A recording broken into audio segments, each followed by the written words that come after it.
ఒక నిమిషం సార్, ముఖ్యమంత్రి గారు ఒక మాట ఏమన్నారంటే చర్చ జరగద్దని అంటున్నా అన్నారు. నేను ఐఎమ్ ప్రిపేర్డ్. రాత్రి 2 అయినా ఎర్లీ మార్నింగ్ దాకా నేను మాట్లాడిన రెడీ ఉన్నా. నా మైక్ కట్ చేయకండి అంతే. I will answer every of your question. Don't cut my mic. ఇప్పుడు ఏమైంది స్పీకర్ సార్, శ్రీధర్ బాబు గారు 3 సార్లు లేచిండ్రు, వెంకటరెడ్డి గారు 2 సార్లు లేచిండ్రు, ముఖ్యమంత్రి గారు 4 సార్లు లేచిండ్రు, పొంగులేటి గారు 3 సార్లు లేచిండ్రు, ఉత్తమ్ గారు 1 సారి లేచిండ్రు. ఇప్పటికే ఇంతమంది లేచిండ్రు, నేను పావులో కూడా కంప్లీట్ చేయలేదు. ఇప్పుడు వాళ్ళ క్వశ్చన్లకు ఆన్సర్ చేయాలన్నా నా సబ్జెక్ట్ మాట్లాడాలన్నా? ఇది నాకు వచ్చిన సమస్య ఒకటి. ఇక రెండోది, ముఖ్యమంత్రి గారు ఒక మాట అన్నారు, తెలంగాణ ఎందుకు తెచ్చుకున్నాం. సరే, ఒకడు ఒప్పుకున్నారు, ఆనాడు మేము చేత కాలేదు, మంత్రులం ఉమ్మడి ఆంధ్రప్రదేశ్లో చేయలేకపోయినామన్నారు. సరే ఓకే, మరి తెలంగాణ వచ్చి కూడా 2 సంవత్సరాలైంది కదా, ఇప్పటికీ తమ్మిడి హట్టి దగ్గర తట్టేడు మట్టి ఎందుకు రావాలే, గ్రావిటీ ద్వారా నీళ్ళు ఎందుకు తేలే? 2 ఏళ్ళు అయింది కదా, 2 ఏళ్ళు అయింది కదా. What are you doing sir? ఇప్పుడు తమ్మిడి హట్టికి సంబంధించి మేము ఎంత కమిట్మెంట్గా ఉన్నామో, ఎంత చిత్తశుద్ధి. ఈ కథ తేలినాక మా చిత్తశుద్ధి ఈరోజు ముఖ్యమంత్రి గారు కానీ మా కాంగ్రెస్ పార్టీ ప్రభుత్వం ఆనాడు తలంచిన డాక్టర్ బాబాసాహెబ్ అంబేద్కర్ సుజల సవంతి ప్రాజెక్టును చేపడతాం, ముందుకు కూడా తీసుకెళ్తాం. దాంట్లో అనుమానం కూడా పెట్టుకోవద్దు. దయచేసి హరీష్ రావు గారిని కోరుతా ఉన్నాము, సార్ ప్లీజ్ కన్స్టెయిన్ యువర్ సబ్జెక్ట్ పరంగానే ఉండండి సార్. ఇప్పుడు మొత్తం మీరు వాదోపనవాదాలు చేస్తా ఉన్నారు. నేను అందుకనే చెప్పాను, హైకోర్టులో ఎక్కడి నుంచో సీనియర్ కౌన్సిల్ తెచ్చుకోవాళ్ళు వారంతా వారు వాదన వినిపిస్తే తప్పకుండా ఆర్డర్ వస్తున్నదేమో ఈ రోజు వరకు కూడా. హరీశ్రావు గారు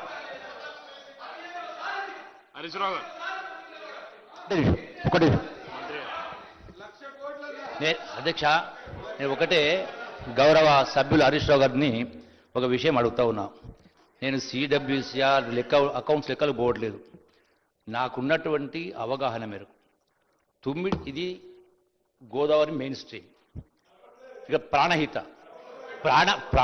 వచ్చి అధ్యక్ష తుమ్మిడిహట్టి వచ్చేది కూడా ప్రాణహిత వచ్చి గోదావరి మెయిన్ స్ట్రీమ్లో కలిసి మేడిగడ్డ దగ్గర అదనపు వాటరు ఎక్కడికి వెళ్ళి వస్తుంది?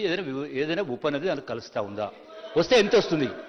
ఎంత వస్తుంది అంటే తుమ్మిడిహట్టి దగ్గర ఏ వాటర్ ఉందో, తుమ్మిడిహట్టి దగ్గర ఎంతైతే వాటర్ ఉందో ప్రాణి ద్వారా మేడిగడ్డ కాడ కూడా అంతే వాటర్ ఉంది. ఒకవేళ అదనంగా వాటర్ వస్తే ఏ ఉపనది వచ్చి కలుస్తుందో దానికి వివరణ ఇస్తే చాలు అధ్యక్ష. ఇప్పుడు ఎట్లా సార్ నన్ను మాట్లాడిస్తలేరు? ఇది ఏం పరిశాన్ అధ్యక్ష, తమ్మిడిహట్టి నుంచి మేడిగడ్డకు పోతేప్పుడు నీళ్ళు ఎట్లొచ్చినాయి అన్నట్టు సరే చెప్తా. ఆ నిర్ణయం తీసుకున్నప్పుడు అది క్యాబినెట్ మినిట్స్, అందులో జూపల్లి కృష్ణారావు గారు కూడా మంత్రిగా ఉన్నారు. This is the minutes of the cabinet meeting. Date చెప్తా, ఒక్క నిమిషం తొందరపడకండి. ఇది 20 proceedings of 23rd meeting of Council of Ministers at 12 noon. At 12 noon Friday 3rd June 2016 in the Council Hall Secretariat. ఇందులో ఎవరు పాల్గొన్నారంటే మహమూద్ అలీ, కడియం శ్రీహరి, నాయన్ నరసింహారెడ్డి, ఈటల రాజేందర్, పోచారం శ్రీనివాస్ రెడ్డి, హరీష్ రావు, పద్మారావు గౌడ్, జోగురామన్న, జగదీష్ రెడ్డి, ఇంద్రకరణ్ రెడ్డి, తలసాని శ్రీనివాస్ యాదవ్, జూపల్లి కృష్ణారావు, చందూలాల్, లక్ష్మారెడ్డి, తుమ్మల నాగేశ్వరరావు. ఇందులో ఆ రోజు వ్యాప్కోస్ కు మేము తమ్మిడిహట్టి నుంచి మేడిగడ్డకు మారుస్తూ కేబినెట్ తీసుకున్న నిర్ణయంలో ఆ రోజు జూపల్లి కృష్ణారావు గారు కూడా భాగమే. ఈ ప్రశ్న ఆ రోజు ఎందుకు అడగలేదు? మంత్రి గారు, నేను అడిగిన ప్రశ్నకు సూటిగా సమాధానం చెప్పన్నా. దాటవేసే కాదు కదా. నేనేమంటా ఉన్నా, ఎక్కడైతే తుమ్మిడిహట్టి దగ్గర ప్రాణహిత పైననే తుమ్మిడిహట్టి కట్టిండు, తుమ్మిడిహట్టి వచ్చి గోదావరి మెరుసుకుంది, గోదావరి కలిసి మేడిగడ్డ. సో అదనంగా వాటర్ ఏ ఉపనది ద్వారా వచ్చి అదనంగా నీళ్లు వస్తున్నాయి, ఎంత వస్తుంది చెప్పండి అంటున్నా. సార్, హరీష్ రావు గారికి తెలుసు కాదు సార్, ప్రశాంత్ రెడ్డి గారు కూడా మంత్రిగా చేసిండ్రు. పాపం వాళ్ళ వాయిసే అక్కడ వినవకపోతుండే సార్. ఏం చేస్తారు వీళ్ళు? ఆ వాయిస్ వాళ్ళు డెమోక్రటిక్ రైట్ గా వాయిస్ వినిపించాలని అక్కడి నుంచి ఇక్కడికి వచ్చాడు సార్. తప్పలేదు దాంట్లో. అక్కడ డెమోక్రసీ లేదు, ఇక్కడ డెమోక్రసీ ఉంది. అందరు మాట వినేందుకు పాపం హరీష్ రావు గారు కూడా వాయిస్ వినలేదేమో అక్కడ. హరీష్ రావు గారు సబ్జెక్ట్కి వెళ్ళండి. ఏడ మాట్లాడిస్తారు? ఇన్ని ప్రశ్నలు వేస్తున్నారు, నాకు ప్రశ్నలు ఏంటి సార్? ఇది గమ్మత్తున్నది. రాష్ట్ర ప్రజలు కూడా గమనిస్తా ఉన్నారు. What is happening in the state, what is happening in the assembly. అధ్యక్ష, yes, I'll come to the subject. గౌరవనీయులు ముఖ్యమంత్రి గారు, మా పొంగులేటి గారు, గౌరవనీయులు ఇద్దరు కూడా ఒక విషయం మీద మాట్లాడినారు. ఏం మాట్లాడినరు? సరే, ఘోష్ కమిషన్ రిపోర్ట్ అంతా తీసి రేవంత్ రెడ్డి గారు, అది సిడబ్ల్యూసీని అడుగు లేదా ఉత్తమ్ కుమార్ రెడ్డిని అడుగు నీ పక్కన.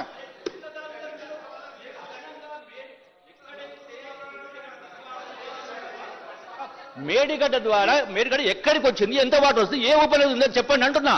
నా తెలివిలో అడుగుతామని అంటున్నా, నేను అడుగుతామని అంటున్నా. ఇంత చర్చ ఎందుకు, ఇంత చర్చ ఎందుకు?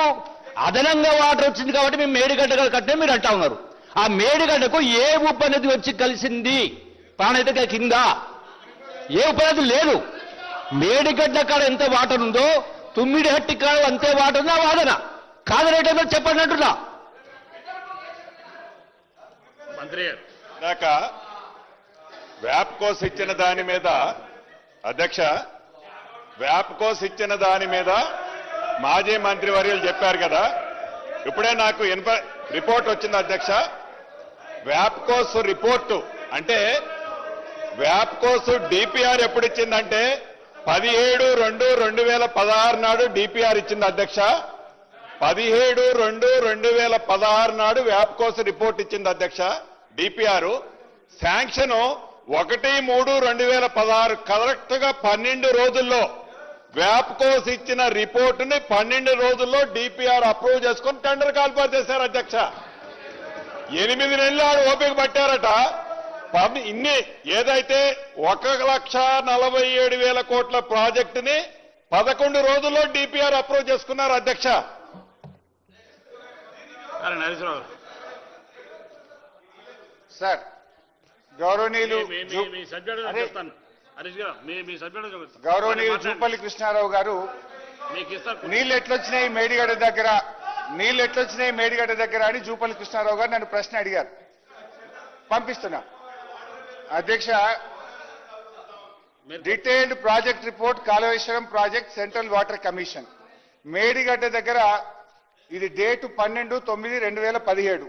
284 టీఎంసీల నీటి లభ్యత ఉందని, ఏ సిరీస్ ద్వారా, ఏ ఉపనది ద్వారా ఎన్ని నీళ్లు వస్తాయి, ఈ నీళ్లు ఎట్లొస్తున్నాయి గోదావరి దగ్గరికి అని మేడిగడ్డ దగ్గర 244 టీఎంసీల నీళ్లు ఉన్నవి.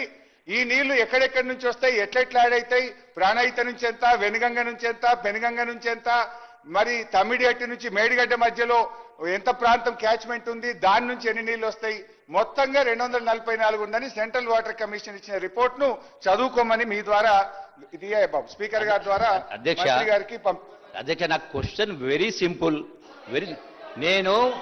నేను సెంట్రల్ వాటర్ కమిషన్ లెక్కల ఆ లెక్కల జోలికి నేను పోవడలేదు.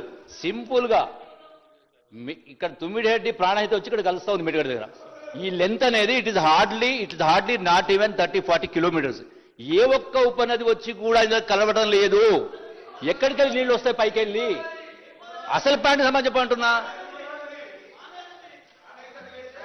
స్పీకర్ సార్, అది ఏం సార్ హరీష్ గారు సార్, ఇప్పుడు సరే మా చెప్తానా ఎందుకు.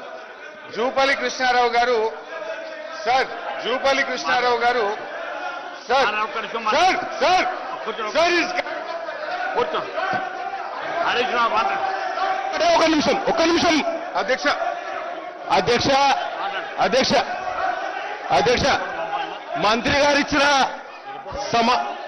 ప్రశ్న మీద సమాధానం చెప్పాల్సిన శాసనసభ్యులు డొంక తిరుగుడు సమాధానం చెప్తున్నారు అధ్యక్ష. తుమ్మిడిహట్టి దగ్గర నుంచి మేడిగడ్డ మధ్యలో వాటర్ అవైలబిలిటీని పెంచే ఏ ఉపనదులు కూడా లేవు. కేవలం ఒక పెద్ద వాగు మాత్రమే ఉన్నది. పెద్ద వాగులో 10 టీఎంసీల నీళ్లు కూడా లేవు. ఎర్రవాగులో 1 టీఎంసీ ఉంది. ర్యాలీ వాగులో 1 టీఎంసీ ఉంది. Literally there is no difference in water availability at Tummidihatti and Medigadda. వారు చెప్తున్న నివేదిక ఏదైతే ఉందో దాన్ని చదవమని విజ్ఞప్తి చేస్తున్నా. మేడిగడ్డ దగ్గర ఎక్స్ట్రా వాటర్ వచ్చే అవకాశమే లేదు. ప్రాణహితను బేస్ చేసుకునే ఈ ప్రాజెక్టు కట్టాలి. అప్పుడు తుమ్మిడిహట్టి దగ్గర ఉన్న నీళ్లే మేడిగడ్డ దగ్గర ఉంటాయి. వీరికి సమాధానం చెప్పలేక డొంకతిరుగుడు సమాధానం చెప్తున్నారు అధ్యక్ష. హరీష్ రావు గారు మాట్లాడండి.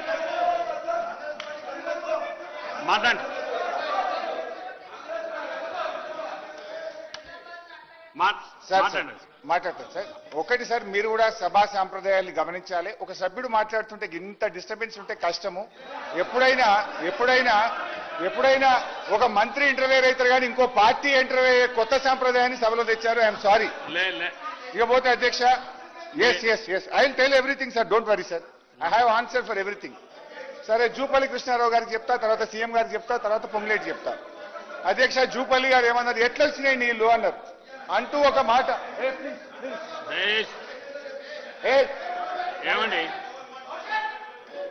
మీ సభ్యులు కూడా మీరు మాట్లాడి అయితే జూపల్లి గారు మాట్లాడుతూ ఏమన్నారు, తమ్మిడిహట్టి నుంచి మేడిగడ్డ అంతా 20-30 కిలోమీటర్లే ఉంటదన్నారు. పాపం వారికి ఐడియా ఉండకపోవచ్చు. తమ్మిడిహట్టి చెప్తా, అన్ని చెప్తాను రండి, నాకు టైం ఇప్పి అంతే. I will answer everything. Tummidihatti నుంచి మేడిగడ్డకు 116 కిలోమీటర్లు. It is not 30 kilometres. Number 1. Number 2, నీళ్ళు ఎట్లొస్తాయి? మహారాష్ట్ర టెరిటరీ నుంచి ఉన్న క్యాచ్మెంట్, తర్వాత తెలంగాణ నుంచి ఉన్న క్యాచ్మెంట్ చదివి వినిపిస్తా, రాసుకోండి. మహారాష్ట్ర నుంచి చాంకేరి వాగు, మట్టాపూర్ వాగు, ఆహిరి వాగు, అబెనపల్లి వాగు, కొల్లపల్లి వాగు, వట్రాల్ వాగు, లంకచెరు వాగు, పోచంపల్లి వాగు, వయంపల్లి వాగు, మేడారం వాగు, కృష్ణాపూర్ వాగు, పెంటిపాక వాగు, తుమ్మాపూర్ వాగు, ఆపెట్ట వాగు, వడ్డెం వాగు, కుకట్పల్లి వాగు. ఇవి 16 వాగులు మహారాష్ట్ర నుంచి వస్తాయి. ఇక తెలంగాణ నుంచి రైట్ సైడ్ తెలంగాణ నుంచి పెద్దవాగు, ఎర్రవాగు, నీల్వాయి వాగు, వట్టివాగు, చెల్మెడవాగు, గొల్లవాగు, ర్యాలివాగు, జైపూర్ వాగు. ఈ అన్ని వాగులు కలిపి 120 టీఎంసీలు అదనంగా మేడిగడ్డ దగ్గర రావడం జరుగుతుంది. ఇక next speaker sir, please speaker sir, గౌరవ ముఖ్యమంత్రి గారు మాట్లాడుతూ, ప్లీజ్ మాట్లాడియండి దయచేసి, in the interest of state మాట్లాడారు. సో గౌరవ ముఖ్యమంత్రి గారు మాట్లాడుతూ, సార్ గౌరవ ముఖ్యమంత్రి గారు మాట్లాడుతూ ఎక్స్పర్ట్స్ కమిటీ రిపోర్టు నాకు చదివి వినిపించారు. థ్యాంక్ యూ ముఖ్యమంత్రి గారు. అయితే ఎక్స్పర్ట్స్ కమిటీ రిపోర్ట్స్ లో ఏమున్నది, అసలు ఎక్స్పర్ట్స్ కమిటీ ఏం చెప్పింది, ఎక్స్పర్ట్ కమిటీ మాట మేం పట్టించుకోలేదా, ఘోష్ కమిషన్ పట్టించుకోలేదా, ఒకసారి మాట్లాడుకుందాం. I will give you the examples, don't worry. అధ్యక్ష, ఇది ఎక్స్పర్ట్ కమిటీ రిపోర్ట్, ఇది ముఖ్యమంత్రి గారి దగ్గర కూడా ఉంది. అయితే ఎక్స్పర్ట్ కమిటీని ఏమడిగింది బీఆర్ఎస్ ప్రభుత్వం ఆనాడు? మేము అడిగింది మేడిగడ్డ నుంచి నేరుగా మిడ్ మానేరుకు నీళ్లు తీసుకుపోవడానికి మీ యొక్క సలహాలు సూచనలు ఇవ్వమని అడిగాం. Page number 6, paragraph 3, barrage site on main river Godavari near Medigadda, Mahadevpur, Mandal, Karimnagar Jilla. The Honorable Chief Minister has ordered the Irrigation Department to explore the possibilities of construction of barrage on Godavari River near Medigadda, Mahadevpur to store 5 TMC of water in river margin and to examine whether 160 TMC water can be directly lifted to taken to Midmaner. Medigadda నుంచి నేరుగా మిడ్మానేర్ తీసుకుపోవడానికి possibility ఉందా పరిశీలించండి. The site of barrage was examined during the aerial survey and proposed site for construction of barrage is feasible in view of less width of Godavari River. As per topo study, the FRL of the barrage can be fixed at about 105 meters without submerging Patta lands in Maharashtra site. The Medigadda feasible, Medigadda దగ్గర project barrage కట్టొచ్చు అని experts committee report ఇది. అయితే ఇందులో వాళ్ళు ఏమన్నారంటే, direct గా the proposed alignment of tunnel and gravity canal are passing through coal belt, Tadicherla coal block, Singareni open cast mines. Due to the presence of coal belt area in the alignment, execution of either tunnels or gravity canals may not be possible అని ఏమన్నారు. మేడిగడ్డ ఫీజబులే కానీ మేడిగడ్డ నుంచి మిడ్మానేరుకు నేరుగా నీళ్లు తీసుకుపోవడం సాధ్యం కాదని report చెప్పింది. అయితే అధ్యక్ష, interesting point now I'm coming to the crux. ఇదే ఎక్స్పర్ట్స్ కమిటీని ఘోష్ కమిషన్ కూడా పిలిచింది. ఘోష్ కమిషన్ వాళ్ళను అడిగింది, మీరు ఏం చెప్పింది అన్నాడు ఎక్స్పర్ట్ కమిటీ అని ఈ రిటైర్డ్ ఇంజనీర్లను పిలిచింది. ఈ రిటైర్డ్ ఇంజనీర్లు ఘోష్ కమిషన్ ముందు పోయి చెప్తే, మీరు మాట చెప్పడం కాదు వ్రాతపూర్వకంగా ఇవ్వమంటే, ఇది ఘోష్ కమిషన్ కు వ్రాతపూర్వకంగా రిటైర్డ్ ఇంజనీర్లు ఇచ్చిన కాపీ. ఇది నేను ఘోష్ కమిషన్ కు లెటర్ పెట్టి ఐ వాంట్ ద కాపీ అంటే ఘోష్ కమిషన్ నా పేరు మీద రాసి పంపిన అఫిడవిట్. This is affidavit. ఇందులో ఏముందో ఒకసారి చదివి వినిపిస్తా. ఏం చెప్పిండ్రు వాళ్ళు? ఘోష్ కమిషన్కి ఏం చెప్పిందంటే పేజ్ నంబర్ 5, ఈ సంతకాలు కూడా ఉన్నాయి పేజీకి. ఇందులో ఏమన్నారు? In our report dated 7/4/2015 on barrages and Godavari and Pranahita reverse, we have recommended that construction of barrage on main Godavari river near Medigadda and lifting 160 TMC of water directly to Midmani reservoir is not desirable due to prohibitive cost and time consumption and also has to pass through coal belt. అంటే first report లో చెప్పిన విషయమే Ghosh commission కూడా second report లో కూడా చెప్పారు. చెప్తూ next para, after submission of our report government of Telangana has dropped the proposal of taking water directly from Medigadda barrage to Midmane reservoir and is now being taken to Sripada Sagar project following Godavari river, utilizing all the packages from 6, 7, 8 except 1 to 5 packages approved by erstwhile state of Andhra Pradesh. మా సూచన మేరకే direct తీసుకుపోవడం మానుకొని గోదావరి నదిని ఉపయోగించి నీళ్లు తీసుకుపోతున్నారు అనేటువంటి విషయాన్ని చాలా స్పష్టంగా వాళ్ళు చెప్పారు. అంతేకాకుండా అధ్యక్ష, ఇదే రిపోర్ట్లో చాలా స్పష్టంగా వాళ్ళు ఏమన్నారంటే, ఇది page 4, after formation of Telangana statehood in the year 2nd June 2014, director CWC Pramod Narayan letter 4/3/2015 addressed to CE Pranahita clarified that water availability at barrage location is about 165 TMC dependability, which includes perceived utilization of upper state 63 TMC, ఉండేది 102 మాత్రమే అని చెప్పారు. చెప్తూ Ghosh commission కింద చాలా స్పష్టంగా ఏం రాసిందంటే, మా ఆలోచన మేరకు మా సూచన మేరకే అన్నారం, సుందిల్లా మరో 2 బ్యారేజీలు కట్టి ఎల్లంపల్లి ద్వారా గోదావరి నీళ్లు తేవడం జరిగిందని ఘోష్ కమిషన్ కు చాలా స్పష్టంగా రిటైర్డ్ ఇంజనీర్లు ఇచ్చిన నివేదిక. ఇప్పుడు చెప్పండి, ఘోష్ పట్టించుకోలేదా రిటైర్డ్ ఇంజనీర్ల నివేదికను?